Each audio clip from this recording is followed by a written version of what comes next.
The presence or absence of some complicated waterfall has no bearing on the operator's ability to operate. Like, it's just not a signal for anything.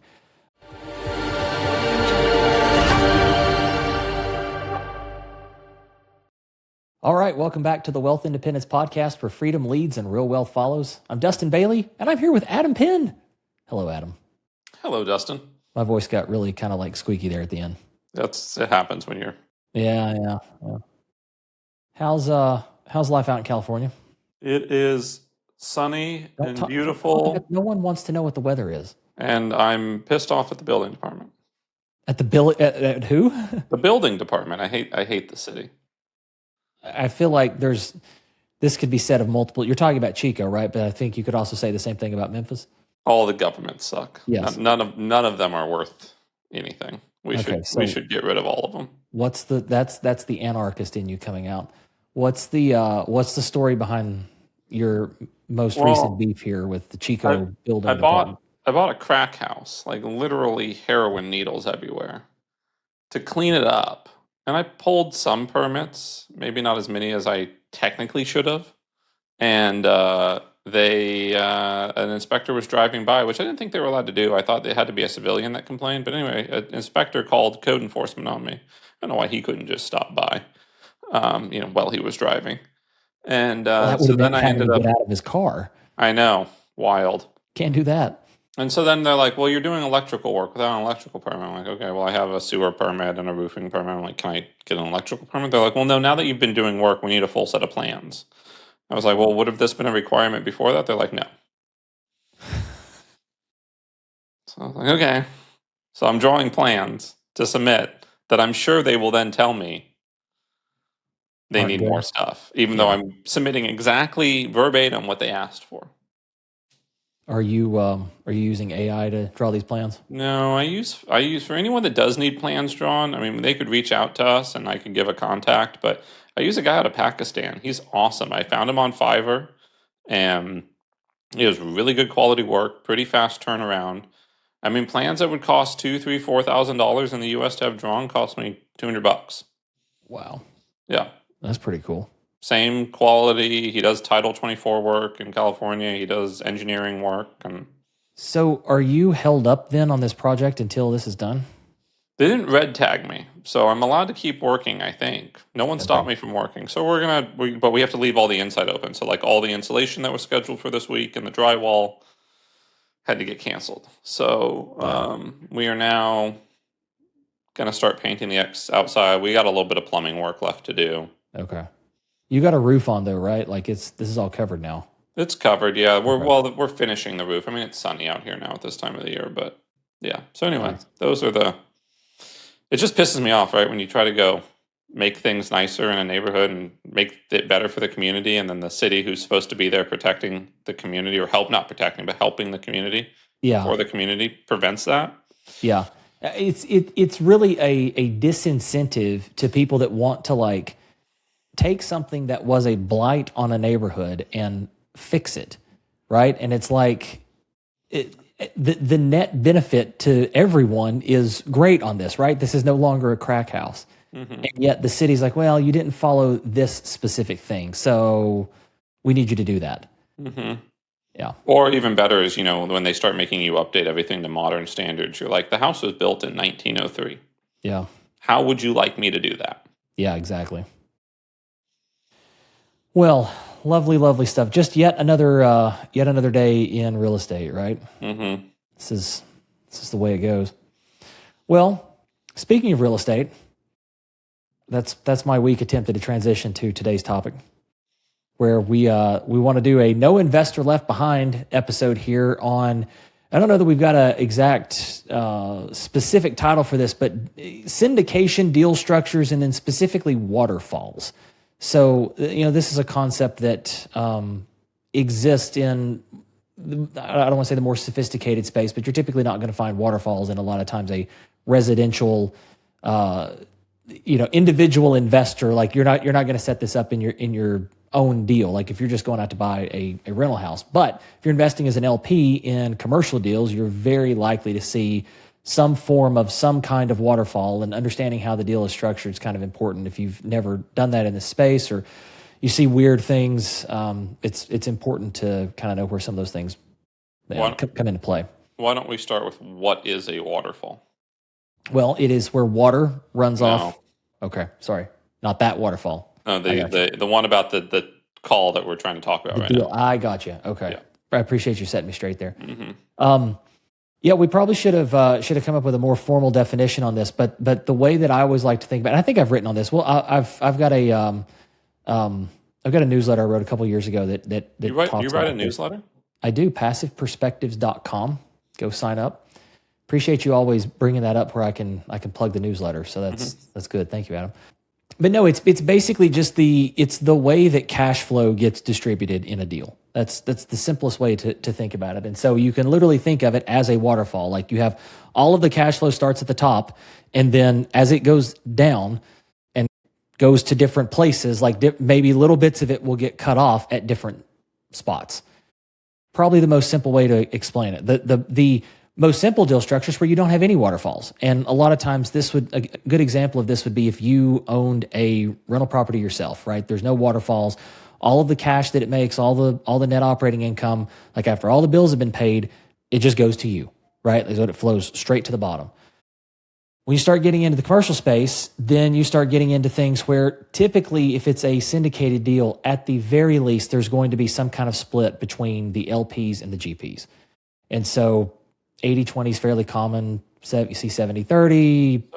So on that example, you'd have a waterfall coming down, and you would have 80% of that water going to the income, cash flow, going to the LPs, the investors, 20% to the general partner to compensate their time and effort and putting the deal together and all of it, right? Correct. Yep. And that's where it ends. And that's it. Yep. But you can layer it, right? So you could do it's 80-20 until they get some type of IRR, right? Especially on a lot of these deals that really don't make their money until the sale. It's easier to do this, right? It's harder to track an IRR on a cash flowing deal. Yeah. But let's just say that, the idea is that once you hit a 10% IRR, internal rate of return, it goes from a 80-20 split to a 60-40 split, right? And I've seen that, right? So you'll split, let's just say you had $1 million to divvy up, and you needed $200,000 to get that first hurdle done, right? And they're normally called hurdles. So if you are able to hit a 10% IRR with $200,000, then at the 80-20 split, you would hit $40,000 to the general partner and $160,000 to the limited partner. Well, now let's just say you need another $100,000. Now you're getting to $300,000 to get to 12% IRR, and that's the next hurdle. Well, then that would mean that you're 60-40 on the second hurdle. Of that 100, $60,000 goes to the investor and 40 to the general partner. I've seen that go as far down as when you go from like a 16 or 17% IRR to a 18% IRR, just like a 1% bump. It's like a 10-90, 10% to the limited partner, 90% to the general partner. It's not really the way Dustin and I do things, but I've seen it, right? And the argument that is made normally is that, do you know how much freaking work it takes to make the deal boost out that 1% extra yield? And if it takes that much work, wouldn't you love to go from a 16 to a 17% IRR, right? There's no difference in the amount of work you do. But the general partner is really going to work to try to get every extra 1% IRR to that investor, because it means he's making 9x what every investor is making. Yeah, and that's where you get, some of these can get very complicated. And I mean that, now that everyone's eyes have glazed over from listening to some of those numbers, but like that's the reality. And especially you'll see this a lot in, Adam mentioned not cash flowing deals. So like development deals will tend to have this.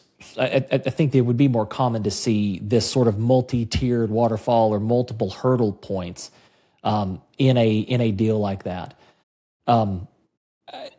Again, there's no right or wrong. Like I personally get the justification in that, and usually, like when you hit, I don't know that I've ever seen it where actually you mentioned Adam. I think you said at 18% went like 10-90. I've seen it where it hits 20 and it's all to the GP.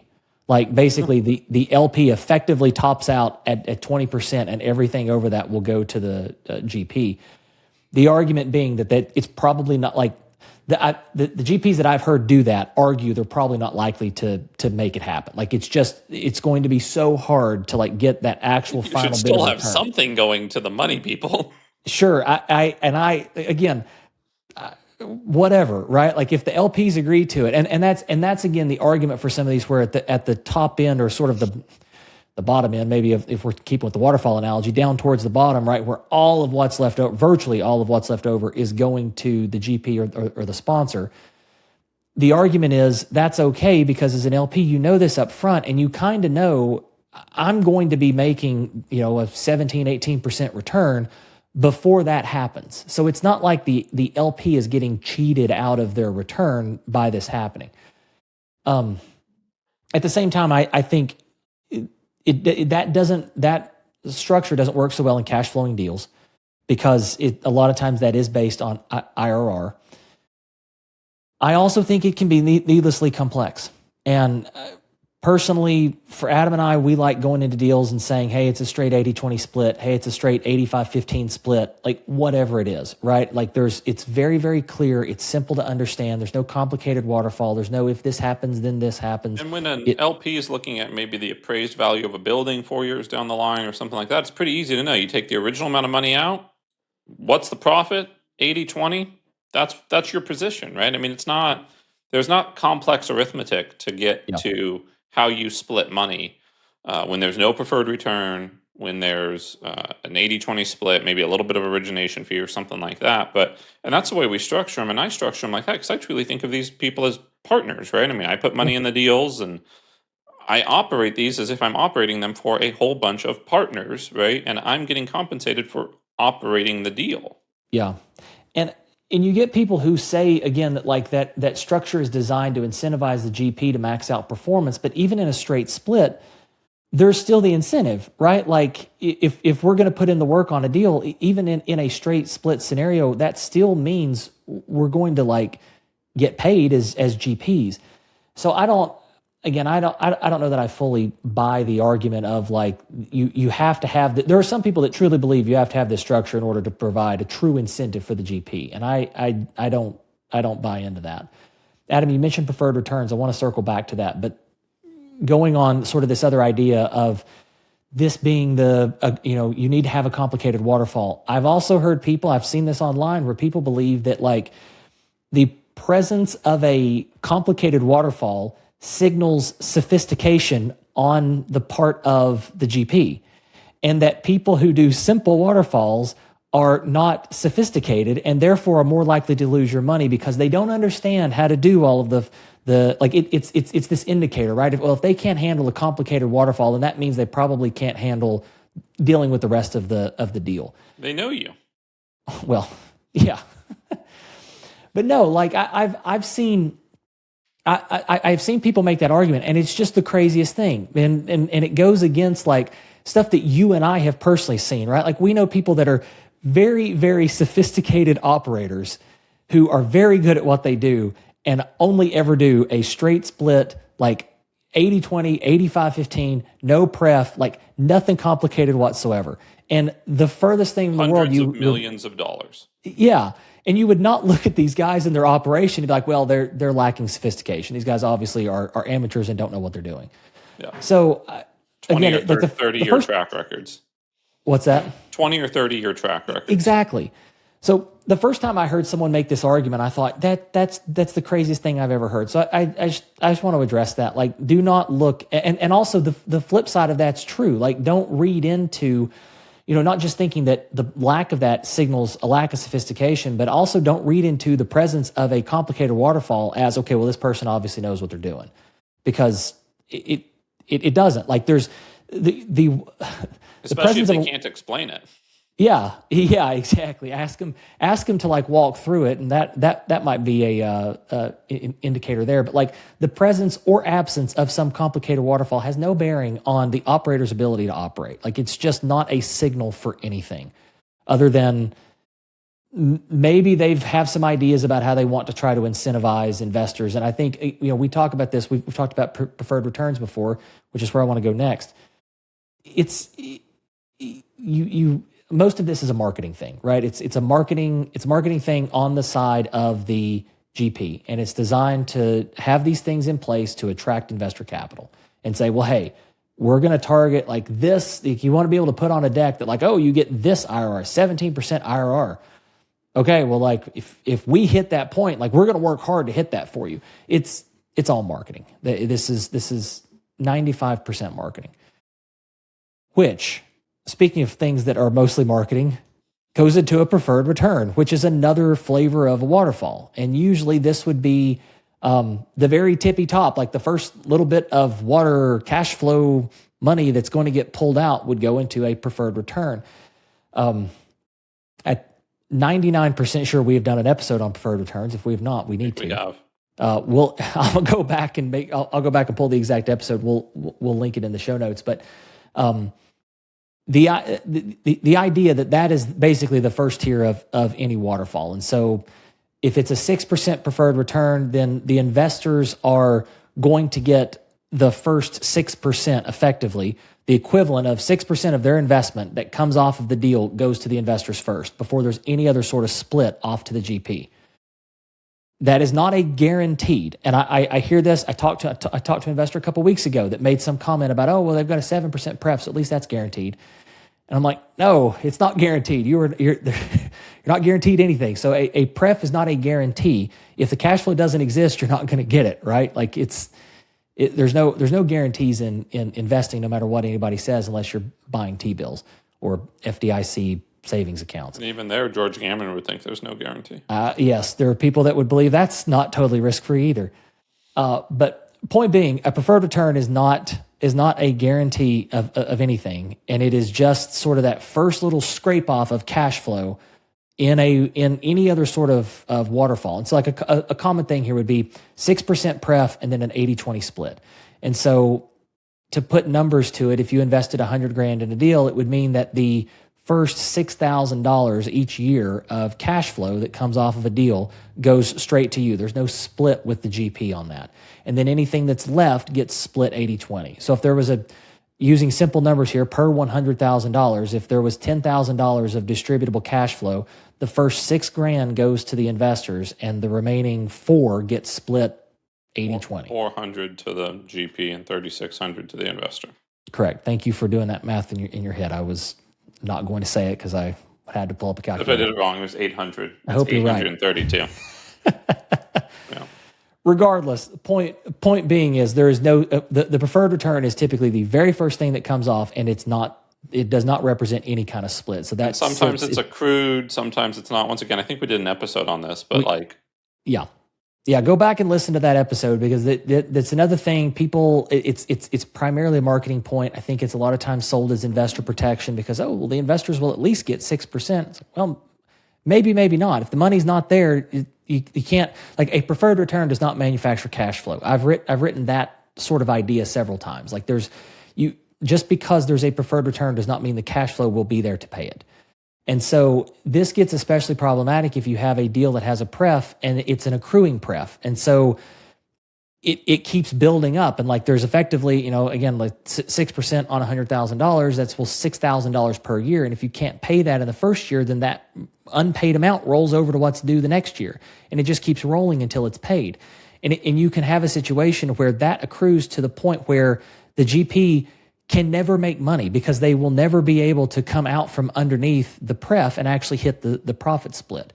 And so that in the long run for something that was designed to incentivize the GP actually ends up as a disincentive because now they don't want to pay any attention to that deal because they know they're never going to make any money from it.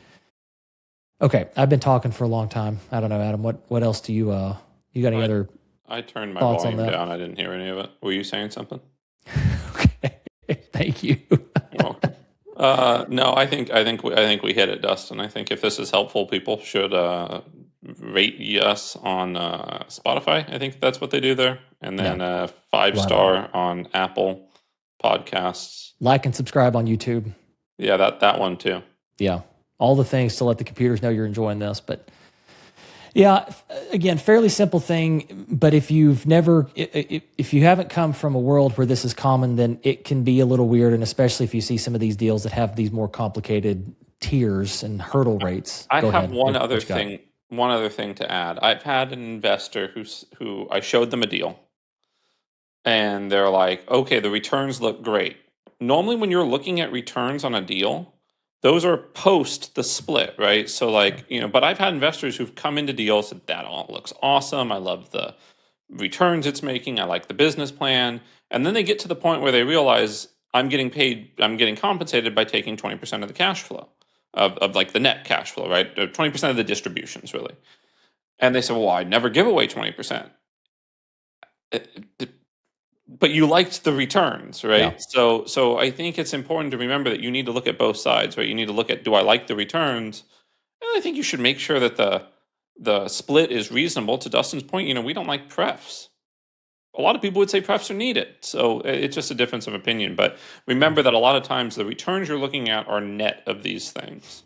Yes, they should be. If you've got a sponsor that's showing returns pre-fees or pre-split, that's kind of a red flag in and of itself. And I would definitely want to know why they're not showing what the net investor returns would actually be. But yeah, I'm glad you brought that up. I think that's a good thing, and I've definitely encountered that too, especially for folks that have spent a lot of time investing in real estate directly on their own. They come across the syndication space and are like, "Well, I don't want to give up any ownership." Imagine when they look at a 0, 10, 100 waterfall after 20% IRR. Yeah, exactly. But like there's some mental opposition to that because they don't want to split up the pie. And the reality is, in most syndicated deals, the pie is much larger. So you're still like, your money is going to be working as hard, if not harder. And the price you pay, so to speak, is the compensation for the person that's doing all the deal, right? Like, you are a limited partner. It's a passive investment. You're not having to do anything. So somebody has to get. I guarantee you pay the people who manage your 401k. Yeah, you're paying those fees somewhere. And again, you get the people that do everything on their own. They flip. I've seen this attitude more common among house flippers than anything else, right? Where they're used to doing all the work. They own all the upside. Maybe they get hard money loans, so they pay those off. But like, all the equity upside is theirs. And I get that mindset of not wanting to give things up, but you also have to realize, yes, maybe in terms of like percentage terms, you have a smaller slice of the pie, but the pie is typically a lot larger. Well, and you're giving up a lot of time if you're doing it all yourself. Exactly. So a little bit of a tangent there, but good point to make. Well, Adam, unless you've got any other parting thoughts, we will call it on that one. No, sir. All right. Well, everybody, we appreciate you listening as always. Thank you so much. Do all the things that we said here just a few minutes ago, and like and subscribe and all that stuff. We would very much appreciate it. But we will catch you on the next episode. Just remember, where freedom leads, real wealth follows. Thanks, y'all. Thanks for joining us on Wealth Independence. This show is for informational purposes only and is not financial, investment, legal, or tax advice, and does not constitute an offer to buy or sell securities. All investments carry risk, and investors should always conduct thorough due diligence and consult with qualified professionals before investing. Until next time, remember, freedom leads and real wealth follows.